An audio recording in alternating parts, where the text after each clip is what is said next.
Election முடிஞ்ச result வந்துகிட்டே இருக்கு, 108ஓட நிக்குது. ஆனா அன்னைக்கு நைட்டு திமுக தலைமையில் இருக்கக்கூடிய திரு உதயநிதி அவர்களும், அந்த பக்கம் அதிமுக கூட இருக்கக்கூடிய திரு இபிஎஸ் ஐயா அவர்களும், அந்த பக்கம் சில தொழிலதிபர்களும் சேர்ந்து ஒரு கூட்டணியை உருவாக்க எல்லா முயற்சிகளும் நடந்துச்சு. இப்ப லேட்டஸ்டா எம்எல்ஏக்கள் வந்து சொன்னாங்க, அந்த 47 பேர் எம்எல்ஏ மீட்டிங்ல பாண்டிச்சேரி நடந்துச்சு. அப்ப புதுச்சேரி நடக்கும்போது அப்ப என்ன சொல்லி சைன் வாங்கினாங்கன்னா, இபிஎஸ் அவர்கள் முதலமைச்சர் ஆவறதுக்கு நீங்க சைன் போடுங்கன்னு சொல்லியிருக்கிறாங்க. என்னுடைய கேள்வி அதிமுக பொதுச் செயலாளர் இபிஎஸ் அவர்களுக்கு, உங்களுடைய எம்எல்ஏ நம்பர் என்ன? உங்களுக்கு 112 பேர் நீங்க ஜெயிச்சிட்டீங்களா? மக்கள் உங்களுடைய தலைமையை 3வது இடத்துக்கு தூக்கி போட்டிருக்காங்க. 47 எம்எல்ஏ உருவாக்கி 47 எம்எல்ஏ வச்சிருக்கவங்க எப்படி முதலமைச்சரா ஆக முடியுங்கிற நம்பிக்கையோடு புதுச்சேரியில எம்எல்ஏ மீட்டிங்ல எப்படி நீங்க எல்லா 47 எம்எல்ஏ கிட்டையும் சைன் வாங்க முடியும்? இதுதான் சிபிஎஸ் சண்முகம் கேள்வி எழுப்பினார். இதுதான் விஜயபாஸ்கர் கேள்வி எழுப்பினார். 47 எம்எல்ஏ வச்சுக்கிட்டு எப்படி நீங்க முதலமைச்சர் ஆக முடியும்? அந்த மீட்டிங்ல உண்மையை சொல்லல. அதுக்கப்புறம் தான் தெரிய வந்துச்சு, திரு உதயநிதி அவர்களுடன் சேர்ந்து திரு உதயநிதி அவர்களை முதலமைச்சராக்கி திரு இபிஎஸ் அவர்கள் துணை முதலமைச்சர். அப்புறம் மாசம் ஃபண்ட் கலெக்ஷன் ஊழல் செஞ்சு பிரிச்சுக்கிறது. இதை எதிர்த்தது முதல் முறையில் நம்மளுடைய கம்யூனிஸ்ட் தோழர்கள். அவர்களை நான் கோடான கோடி நன்றியுடன் நான் வந்து எப்பயுமே அவர்களுக்கு நன்றி இருக்கு.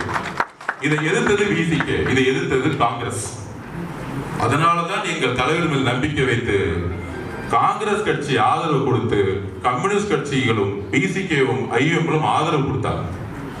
திரு மார்க்சிஸ்ட் கம்யூனிஸ்டினுடைய தலைவர் திரு பேபி அவர்கள் வந்து ஓபனா மீட்டிங் கொடுத்தாங்க. நாங்கள் ஏன் தமிழக வெற்றி கழகத்தை ஆதரிக்கிறோம்னா, நாங்கள் ஆதரிக்கவில்லை என்றால், அவர் சொன்ன வார்த்தை, நாங்கள் ஆதரிக்கவில்லை என்றால் மதசார்பற்ற கொள்கையில் உறுதியா இருக்கக்கூடிய மார்க்சிஸ்ட் கட்சி சொன்னது, நாங்கள் ஆதரிக்கவில்லை என்றால் திமுகவும் அதிமுகவும் பிஜேபியும் சேர்ந்து இங்கு ஒரு ஆட்சி உருவாக்குவது. இது பீப்புள் மேண்டேட்டுக்கு எதிரானது. பீப்புள் மேண்டேட் மக்களுடைய தீர்ப்புக்கு எதிரானது. சொன்னது பேபி அவர், சொன்னது காங்கிரஸ் கட்சி. அப்ப என்ன மாதிரி சூழ்ச்சியை திமுகவும் அதிமுகவும் சேர்ந்து உருவாக்கி, அந்த உருவாக்கம் உண்மையான புரட்சி தலைவருடைய புரட்சி தலைவியுடைய தொண்டர்களுக்கு அதிமுக தலைமை மீது மிகப்பெரிய அதிருப்தியை உருவாக்கியது. அப்ப ஏன் அதிமுக கூடிய எம்எல்ஏக்களும் எங்களுடைய கூட்டணி கட்சிகளுக்கு நாங்கள் பதிவு பண்ணோம். நேத்தே போன் பண்ணி நான் சொன்னேன், எந்த எம்எல்ஏயும் எதையும் ஆஃபர் கொடுத்து தமிழக வெற்றி கழகம் கூப்பிடலாம். அப்படி ஒரு தலைமை எங்களுக்கு கிடையாது.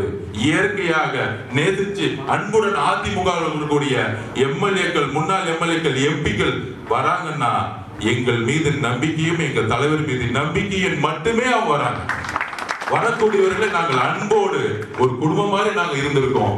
நாங்க மாற்று கட்சியில் அண்ணன் செங்கோட்டையன் வரும்பொழுது இன்றைக்கு தலைவர் அவருக்கு கொடுக்கக்கூடிய ஒரு மரியாதை இருக்கு, தன்னுடைய சொந்த குடும்பம் மாதிரி மரியாதை கொடுத்தாங்க. இதை பார்த்து எல்லாரும் வர்றாங்க. இதுதான் உண்மையான அதிமுக. ஏன்னா எங்கள் தமிழ் வெட்டிகளும் ஒரு குடும்பம். இங்க வந்து ஒருத்தரை வந்து பழி வாங்குறது, ஒருத்தரை இழுக்கிறது அது கிடையாது.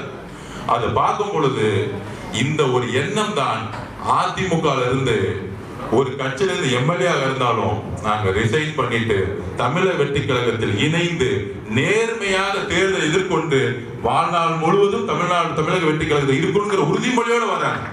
அப்படி வரவேற்கும் பொழுது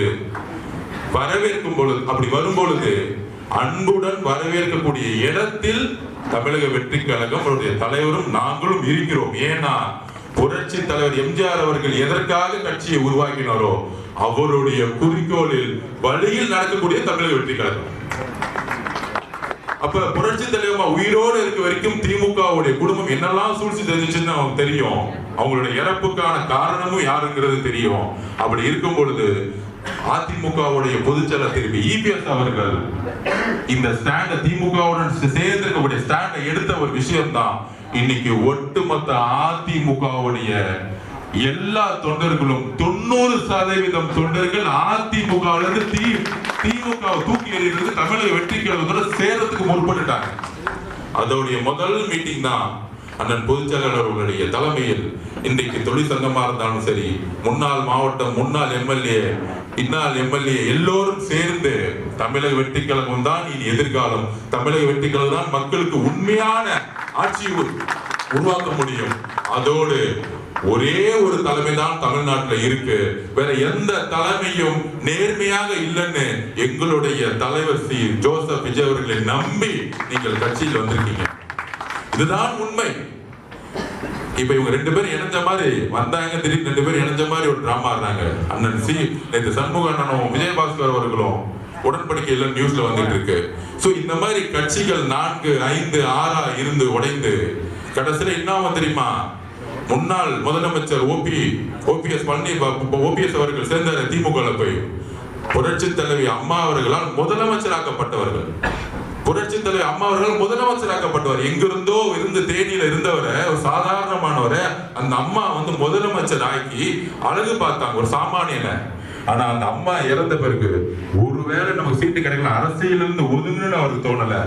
எந்த திமுக புரட்சி தலைவர் அம்மா அவர்களை தூக்கி எறிந்ததோ அதே கட்சியில போய் ஒரு எம்எல்ஏ இருக்கிறார்.